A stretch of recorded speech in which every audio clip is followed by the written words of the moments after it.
Pakinggan natin ng maigi yung yung statement nung, kasi after niyan dami na ng mga patutsada doon, dami mga bumubula ang bibig ng mga kupal ng mga congressman, ng mga nakatanggap ng maleta, di umanot mga magdanakaw, di umanot mga estapador, mga hindi nagbabayad ng utang. Ang kakapal ng mga pagmumuka. Yung mga congressman na kahit pagsamasamahin mo yung kanilang mga boto, puta, hindi man lang sila babalikat sa boto na nakuha ni Inday Sara, tas ang kakapal ng mukha na gamitin yung salitang hinihiling ng taong bayan. Gago, 32 million ang bumoto kay Inday Sara. Yung mga congressman na nandiyan dyan, ang mga bumoto lang sa mga ulol na yan, yung mga distrito nilang iilang libo lang ng mga boto.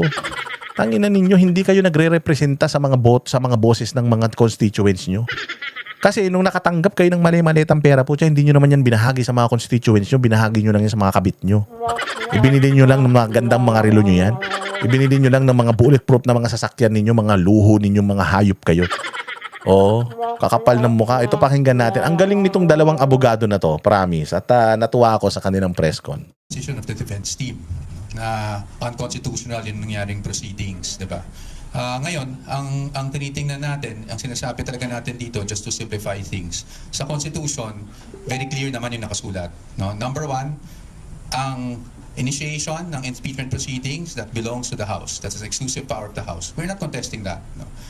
But, pagdating sa trial, that power exclusively belongs to the Senate. Napaka-clear niyan. Kaya ang sinasabi lang namin dito is hindi naman pwede dito sa pag-initiate pa lang ng proceedings nagkakaroon na ng tinatawag ka namin na mini-trial. At again, kaklaruhin ko lang, yung i-emphasize ko lang yung nasabi na ni Atty. Sheila, hindi po sa amin ang galing yung term na mini-trial. Yan po ay galing sa mga statements, no, ng either Committee on Justice or even other personalities. So hindi po sa amin ang galing yan. That's why we're contesting it. Ngayon, ano ba ang trabaho para sa amin ng Committee on Justice? At least sa aming pananaw. And again, with all due respect, no, to the members of the committee and the committee itself. Ang trabaho po ay to determine, sabi nga nila, kung ito ay iaakyat na sa plenaryo at iaakyat na eventually sa Senado, hindi ba? So ang parati namin sinasabi, kahit sa previous interviews ko, ang gagawin lang naman is to evaluate the complaints and the evidence at hand. No? Kung ano yung mga naka-attach na ebidensya doon sa complaint. So yung pagpapatawag ng mga witnesses and all those things. And, diba? Ang linaw-linaw. Evaluate yung reklamo, evaluate yung mga ebidensya, at kapag sufficient na ito, may probable cause, inaakyat na sa plenaryo para pagbotohan. Tapos kapag napagbotohan na ron kung ano yung mangyayari, pag na-impeach sa Congress si VP Sara, diretso na yan sa Senado. Ganun lang yun kadali. Kanina si Terry Ridon tinanong nung ni Rufus Rodriguez ba yun? Basta yun, yung congressman sa CDO. Doon ba sa sa nire-request mo, may mga naka-attach bang annexes? Wala. Eh yung sa ganito, meron bang naka-attach na mga annexes? Wala. So ibig sabihin wala kang ebidensya. Nang hihingi, sinusubpina mo ito para magkaroon ka ng ebidensya, fishing expedition yan. Diba? Ilang beses siyang sinita doon. Fishing expedition yung ginagawa ninyo. Nung una pa lang naman, nung una nagpunta si Inday Sara sa Committee on Good Government ni Chua, sinabi niya na this is a fishing expedition. They are preparing for an impeachment. Oo, they don't have an evidence and they're gonna conduct investigations for them to gather evidence para gamitin for my impeachment. Oh, hindi ba? Tama si Inday Sara. Ito na nga, nangyayari na ngayon. 2 beses nang nangyari ito. At sinasabi nga dito ng abogado na ito lang po ang malinaw na trabaho, mandato ng Kongreso. I-evaluate yung mga ebidensya, i-evaluate yung reklamo. Kapag nakita nila sufficient ito, nakita nila na sapat ito, punta na sa plenaryo. Tapos, punta na ng Senado. Wala nang dapat hearing na nagaganap. Oo, bibigyan nila ng pagkakataon yung isinasakdal kung sasagot ba siya sa mga paratang sa kanya. Pero pag sinabi nung nasasakdal, hindi, sasagot na lang ako sa korte. Di ba ganyan naman yung mga kinukulong, di ba? O, di ba nakakulong na, nahuli si Boss Dada na sobrang gandang lalaki, nagkagulo mga babae, kaya ikinulong siya. O, tapos i-interviewin ako ng media. Anong masasabi mo? Sa korte na lang po ako magpapaliwanag. O, di ba? Sa korte na lang po ako sasagot. Korte. Korte ba ang Kongreso? Hindi. Sabi ni Llamas na utak ulul. Si Llamas na utak tinga, utak gingivitis. O, ang nung sabi niya, parang sa barangay lang yan. Halimbawa, may nagreklamo sa iyo sa barangay, haharap ka, di ba? Haharap ka. O, kung gusto mong linisin yung pangalan mo. O, haharap ka sa barangay. Eh, hindi naman barangay yan. At kung sakali man na magkaroon ng hearing sa barangay, nasa iyo din yun kung aatin ka sa barangay o hindi. Kasi pag hindi ka umatin sa barangay, ang gagawin lang naman ng barangay, ayaw umatin. O, iakyat na natin to sa korte. Ikukulong ba siya ng barangay? Yung barangay ba pipilitin siyang ipatawag para makipag-usap doon sa nagrereklamo sa kanya? Hindi. Ang gagawin ng barangay, iakyat niya sa korte. So kung yung barangay parang kongreso, ganun lang din yun. May nagrereklamo, ayaw humarap nung nirereklamo. Anong gagawin nung barangay? Anong gagawin nung kongres? Iaakyat na yan doon sa korte para doon na kayo mag-usap-usap kasi ang korte ang merong kapangyarihan para sintensyahan ka, makulong ka o hindi. Sila ang may kapangyarihan, hindi kongreso. So bobo yung analogy ni Llamas. Oo, ganun talaga sa barangay. Pero marami ding mga nagrereklamuhan sa barangay na hindi naghaharap doon. Hindi naghaharap doon. Pag hindi nagharap doon, automatic, diretso na sa ano yan, diretso na sa piskalya yan. Oo, pagdating sa piskalya at hindi pa rin nagkasunto, diretso na yan sa korte, tanga. Obo. Magbibigay ka lang ng analogy pang abnormal pa. Walang hiya talaga tong mga to. Llamas, ano ka na, hindi ka na makalakad, magpahinga ka na. Oo, puro ka paninirang puri, putangin na ka. Wala ka naman silbi sa mundo. Asking for documents, that goes well and beyond, di ba? Yung evaluation lang kung ito ay dapat mapunta na sa plenaryo at ang sa ganun ay maiakat na sa Senado. So sa ngayon, are we going to question this? Kasi I think that was your question talaga. Of course, that possibility is always there, hindi ba? But hindi po na kami magsasabi ng anything categorical. Ito ay dapat pag-usapan, hindi lang namin, pero pati na ng aming kliyente. At titingnan natin kung anong mangyari. That's why we have been monitoring these proceedings from day one. And then we'll let you know kung meron na kaming desisyon ukol doon. Doon po sa process na yun, we're not attending doon sa mga invitations ng House of Representatives. And follow-up is, are we surely attending the Senate hearing once it prospers, the case prospers? Number one, doon sa tanong niyo po, it's not just we're acknowledging, no, that's clearly stated naman in the Constitution na sila talaga ang may exclusive power to initiate impeachment proceedings. Why are we not attending? I think it was clearly stated in our letter. It's because we are objecting. There's a fundamental objection to the proceedings itself because for us this goes well and beyond what is contemplated within initiation of impeachment proceedings. As to the Senate, wala pa tayo doon, no? Pero pag dumating man doon, talaga namang kami naman ready na sagutin. Parati naman natin sinasabi, ready nating sagutin ang mga aligasyon laban sa Vice Presidente sa tamang forum. And at sa atin, pagdating sa pagkakaroon ng trial, whether mini trial or full-blown trial, that is not in the House, but that's actually in the Senate. Thank you. So under these circumstances, and considering the public statements made by the chairperson, it appears that the committee intends to conduct a trial. However, with due respect, the Constitution vests the authority and power to conduct trial solely in the Senate. And this is clear and explicit in Section 3, Paragraph 6, Article 11 of the 1987 Constitution, which, as you know, states that it is the Senate that shall have the sole power to try and decide all cases of impeachment. The Constitution is thus clear. It is only the Senate that can conduct trial in all cases of impeachment. And while Section 3, Paragraph 2, Article 11 allows the committee to conduct a hearing for purposes of submitting its report to the House of Representatives within 16 session days from referral, the same does not give the committee any power or jurisdiction to conduct any form of trial, whether mini or full-blown, much less receive and try any evidence. That impeachment rules must be compliant with the Constitution is made clear in Francisco versus House of Representatives, wherein the Supreme Court declared Section 16 and 17 of Rule 5 of the Rules of Impeachment Proceedings adopted by the 10-12 Congress unconstitutional. And in doing so, the Supreme Court aptly reminded. It is basic that all rules must not contravene the Constitution, which is It is basic. Ang sakit naman nun. Attorney naman, grabe ka naman magsalita. Ang sakit naman nung it is basic. Basic na nga, hindi pa nila maintindihan. Ano ba naman yan? the fundamental law. In light of these, while the invitation for the respondent and counsel to participate in the committee's mini-trial is well noted, we cannot, however, do so at this point on the ground that the committee and/or the House of Representatives, as well as any of its members, lack jurisdiction to conduct any form of trial or exercise any of its incidents.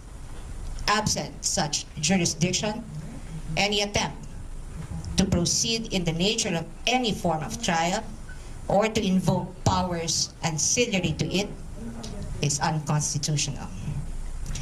Consequently, the respondent puts on record her objection to any requests, motions, or similar efforts aimed at obtaining or fishing for supposed evidence through processes that necessarily presuppose the existence of lawful authority and jurisdiction under the Constitution, which in this case is absent. As timely stated in the appearance and consolidated answer both made ad cautelam, the respondent does not waive any jurisdictional or other objections she has to these proceedings, nor her right to seek the appropriate legal remedies. Nonetheless, she is prepared to meet the charges against her before the proper jurisdiction. Yon. Linaw.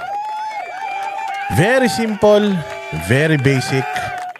Isa ito sa mga legal remedies, legal remedies that's available for VP Sara Duterte. Wala siyang nilabag na batas at wala siyang lalabagin na batas kung hindi siya haharap dito. Pero pagdating na sa Senado, wala na siyang choice.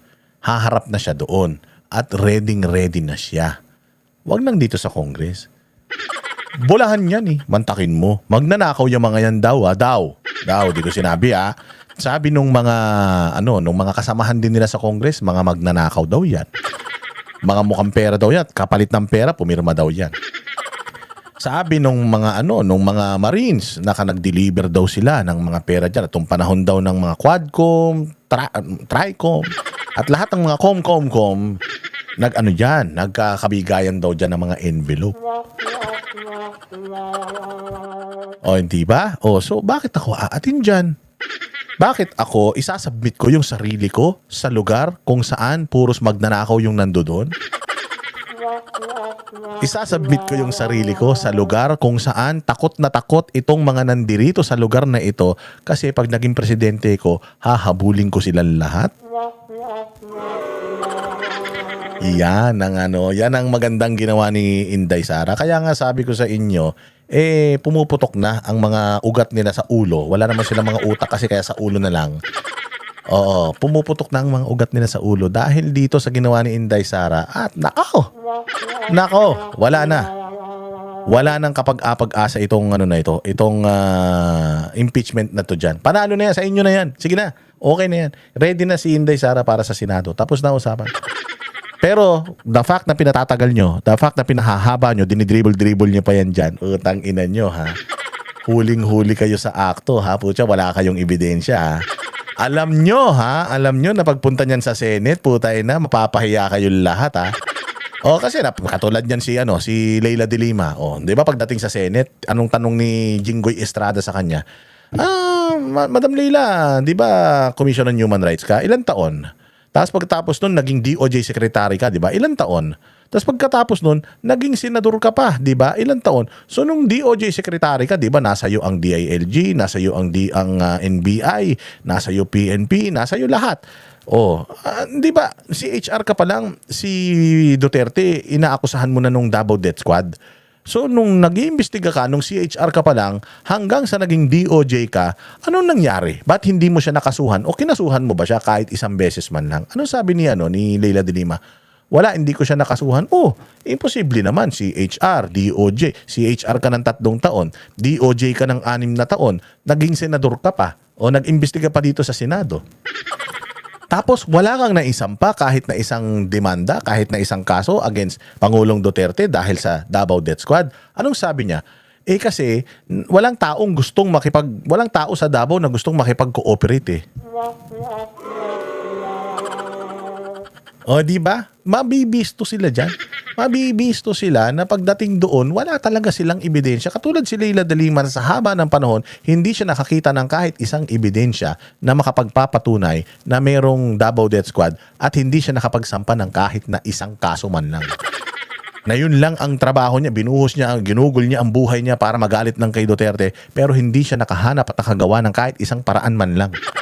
Ganyan din pagdating nila doon, lahat ng mga yaw-yaw nila dyan, pagdating doon, kailangan mo na magpakita. Sabi nga nila, in the court, it's not what you can say, it's what you can prove. Kaya lang, if they don't have anything, what can they prove?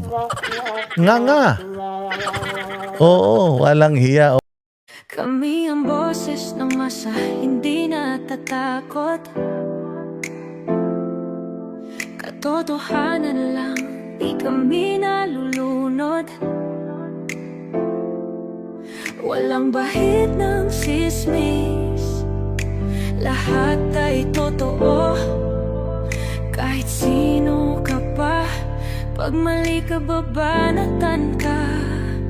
Walang pinipili kulay, wala kaming kinikilingan.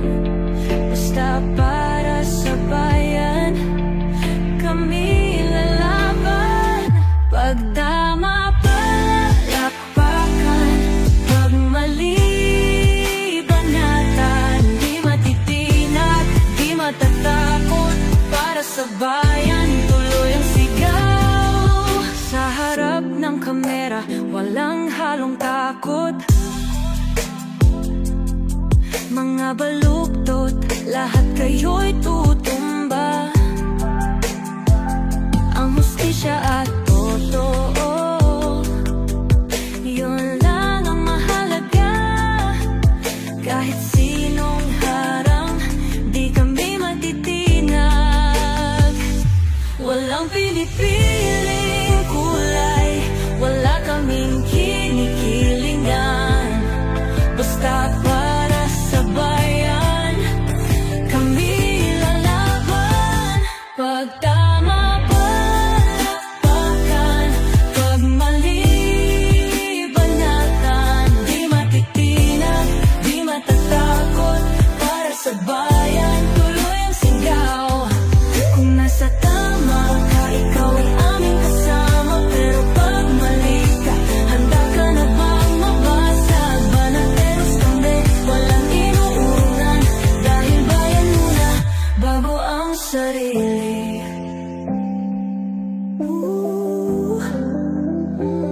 Bago ang sarili.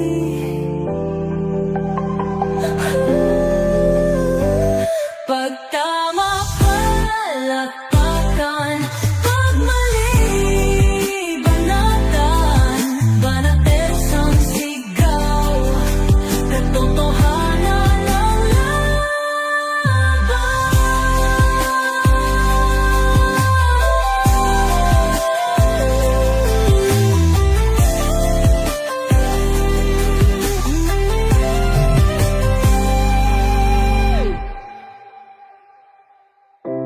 Sa harap ng kamera, walang halong